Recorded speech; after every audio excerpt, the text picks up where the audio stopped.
연예계의 정보를 전해드리는 채널 모두의 정보입니다. 빠르게 확산되는 이슈의 흐름과 쟁점을 정리해드리고 있습니다. 도움이 되셨다면 영상 시작과 함께 구독과 좋아요, 알림 설정까지 함께 해주시기 바랍니다. 방송인 전현무가 9년 전 차량 내 수액 투여 장면을 둘러싼 논란에 대해 진료 기록까지 공개하며 해명에 나섰지만 의료계에서는 여전히 위법 소지가 있다는 해석을 내놓고 있습니다. 억울함을 풀기 위해 당시 자료를 모두 공개했지만 논란은 쉽게 가라앉지 않는 분위기입니다. 이번 논란은 방송인 당나래를 둘러싼 이른바 주사이모 사태 이후 재점화됐습니다. 과거 2016년 MBC 예능 프로그램 나 혼자 산다에서 전현무가 차량 이동 중 링거를 맞는 장면이 다시 회자되며 불법 의료 행위가 아니냐는 의혹이 제기된 것입니다. 온라인 커뮤니티를 중심으로 해당 장면이 확산되자 서울 강남경찰서는 국민신문고를 통해 접수된 의료법 위반 수사 요청 민원을 검토하기 시작했습니다. 민원에는 시술자에 대한 수사 요청도 포함된 것으로 알려졌습니다. 이에 대해 전현무 소속사 SMCNC는 지난 23일 2016년 당시 진료기록부와 수납 내역을 공개하며 적극 해명에 나섰습니다. 공개된 자료에는 기관지염과 후두염 등의 진단명, 처방 약품 목록이 기재돼 있었고 수액 처치 역시 치료를 보조하기 위한 의료행위였다는 설명이 덧붙여졌습니다.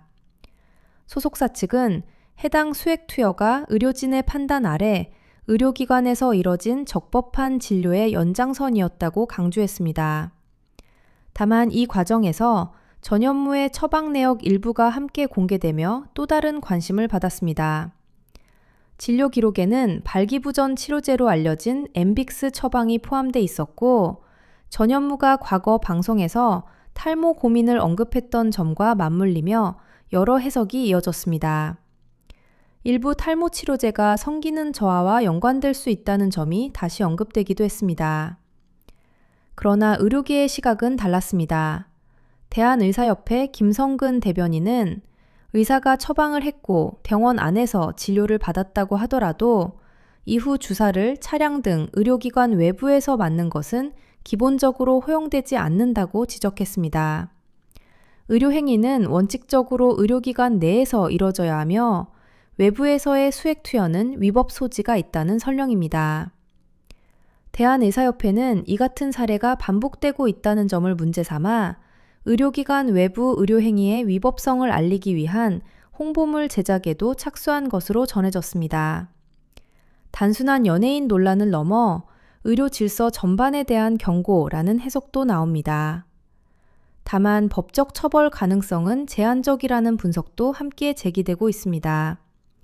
시술을 받은 당사자가 위법성을 인지한 상태에서 의료법 위반을 교사했다는 정황이 없다면 처벌 대상이 되지 않는 경우가 많고 형사소송법상 공소시효가 7년이라는 점을 고려할 때 2016년 사례만으로 처벌이 이뤄질 가능성은 크지 않다는 관측입니다. 전현무 측은 향후 관계기관의 사실 확인 절차가 진행될 경우에도 관련 자료를 성실히 제출하고 적극 협조하겠다는 입장을 유지하고 있습니다. 억울함을 풀기 위해 모든 자료를 공개했지만 의료계의 지적과 사회적 시선이 이어지며 논란은 당분간 계속될 전망입니다. 지금까지 모두의 정보였습니다. 정리된 이슈가 도움이 되셨다면 구독과 좋아요, 알림 설정을 통해 함께해 주시기 바랍니다. 다음 영상에서도 핵심만 짚어 전해드리겠습니다.